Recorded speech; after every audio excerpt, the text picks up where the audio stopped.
5 اخطاء كارثيه وقع فيهم ترامب وخلى امريكا تبان قدام العالم ضعيفه، وده تقرير نيويورك تايمز، ومن ضمنهم من ساعات قليله تشبيه نفسه بالسيد المسيح. وهوريك الصوره دلوقتي. والرد جاله بسرعه من حاكم جوه امريكا، ده غير غلطه في بابا الفاتيكان ورد بابا الفاتيكان عليه، والحصار اللي شغال دلوقتي في وقت تصوير الحلقه للموانئ الايرانيه بالكامل، واهداف حددها رئيس وزراء الكيان عشان يضربها الساعات اللي جايه جوه ايران، و7 مسيرات تم التصدي ليهم واعتراضهم جوه البحرين، وتركيا بتقدم بلاغ في المحكمه الدوليه ضد الكيان. الحقيقه الساعات الاخيره بقت مليانه بالاحداث، فلو لسه ما تعرفش اخر 6 احداث حصلوا في اخر كام ساعه فتعال اقول لك عليهم. ولو لسه ما عملتش متابعه اعمل متابعه دلوقتي بسرعه، وهسيب لك لينك كتاب الذكاء الاصطناعي في الكومنتات عشان تقدر تستفيد منه. وعايزين نوصل الحلقه دي ل 10000 لايك، ويلا بينا بسرعه فلنبدا. الاحداث يا صديقي بتسخن جدا، وكل ما تقول انها هتهدى بترجع تبقى اصعب من الاول. خلينا نبدا معاك بالحاجات البسيطه، زي انه الكيان لسه بيستهدف لحد دلوقتي وبيتم ضربه، وفي اهداف كتير ايرانيه رئيس وزراء الكيان حددها عشان يتم ضربها الساعات اللي جايه، منها منشات طاقه وحقول غاز ومصافي بترول واماكن كلها حيويه. ده غير انه في اخبار بتقول عن توجيه 7 مسيرات للبحرين وتم اعتراضهم من الدفاع الجوي البحريني، بس لحد دلوقتي محدش اكد او نفى هم جايين منين بالظبط. واردوغان بيقدم بلاغ في الكيان، والبلاغ ده فين؟ في المحكمه الدوليه، وبيتهم فيه الكيان ان هو ضد كل القوانين العالميه اللي متعارف عليها، وانه بيعمل حاجات وافعال ممكن تودي الكوكب كله في حته ثانيه. فعلا المحكمه الدوليه بدات تسمع منه، وبيقول ان هو بيقدم لهم اوراق ومستندات وملفات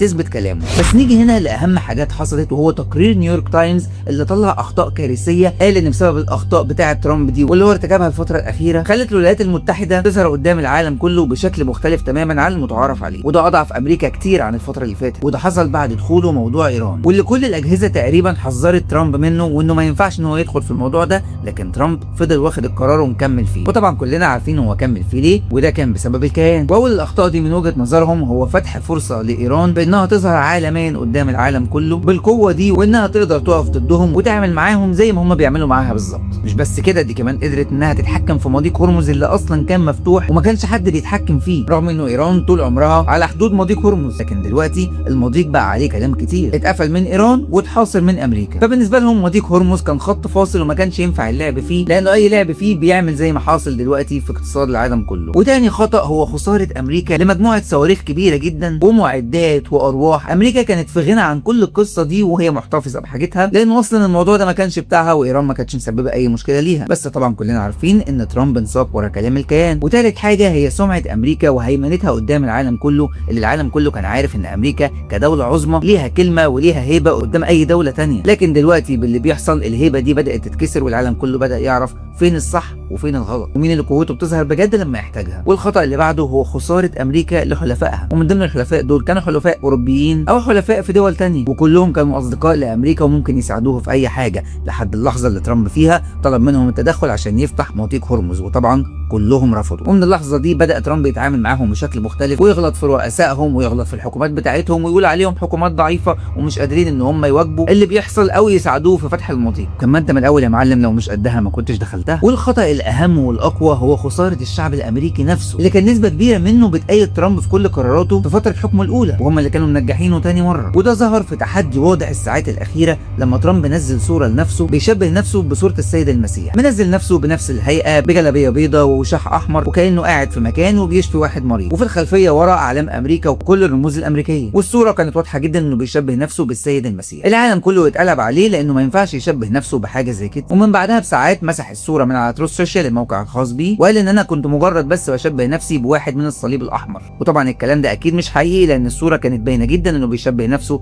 بالسيد المسيح، بس الرد جاله بسرعة جدا من جوه امريكا نفسها. وبعد استياء الشعب الامريكي بشكل كبير جدا رد عليه حاكم كاليفورنيا اللي المفروض ان هو حاكم معاه جوه امريكا، وراح منزل له صورة تانية، بس بدل الصورة بدل ما هي كانت معمولة بالاي اي للسيد المسيح بصورة ترامب، خلى صورة ترامب تتركب على شكل تاني، والشكل ده بيبين فيه ان هو المسيح الدجال او ان هو ماشي في اتجاه معين، والخلفية وراه باينة جدا، وبيبين العكس تماما، وبيقول لترامب ان هو ده وشه الحقيقي او ده الشكل الحقيقي اللي هو بيوجهه للعالم. يعني ما ينفعش تشبه نفسك بالسيد المسيح وتقول انا جاي انقذ العالم او بشفي مرضى. وتعالى اقول لك انه امريكا فيها نسبة كبيرة من الكاثوليك المسيحيين اللي انتخبوا ترامب اول مرة، وهم حوالي 25%. في طبعا غيرهم البروتستانت وفي غيرهم برضو الارثوذكس، بس نسبة الكاثوليك اللي انتخبوا ترامب كانت عالية جدا، وده لان المفروض ان هم كانوا مؤيدينه في قراراته، ومنهم بابا الفاتيكان لما كانت قراراته عادية. بس النهارده حصلت اغرب حاجة، وهو غلط ترامب ترامب في بابا الفاتيكان نفسه، اللي طلع بيقول عليه بيشجع ايران وعايز ان ايران عادي تمتلك اي حاجه حتى لو كانت نو مش فارقه بالنسبه له، وان هو شخص ضعيف وما ينفعش يتكلم في حاجه سياسيه لانه دي مش شغلانته وهو مجرد راجل دين. الكلام ده حصل بعد ما بابا الفاتيكان رفض اصلا اللي ترامب عمله في فنزويلا اول مره، ورفض برضه اللي ترامب بيعمله حاليا في ايران، وقال ان كل اللي بيحصل في العالم ده ما ينفعش، وما ينفعش ان هو يتكلم باسم الدين لان ولا الدين ولا ربنا بيرضوا في يوم من الايام باللي بيحصل حاليا. وبيقول له من الاخر ما تستخدمش اسم الدين عشان تعمل اي حاجه تانية انت عايزها، وبتحاول انت والكيان تكملوها باسم الدين، فعشان كده ترامب قال عليه الكلام ده. بس طلع البابا ليه وبابا الفاتيكان ورد عليه وقال له انا مش راجل سياسي، انا مجرد راجل دين بقول لك انك ما ينفعش تفكر باسم الدين او تتكلم عنه لانه الدين عمره ما قال انه ده ممكن يحصل في العالم. الدين دين سلام وبيتكلم دايما باسم السلام. بس تعال اقول لك انه حصار امريكا لمضيق هرمز بدا فعلا من ساعات، بس ترامب طالع يقول احنا مش بنحاصر مضيق هرمز، احنا مجرد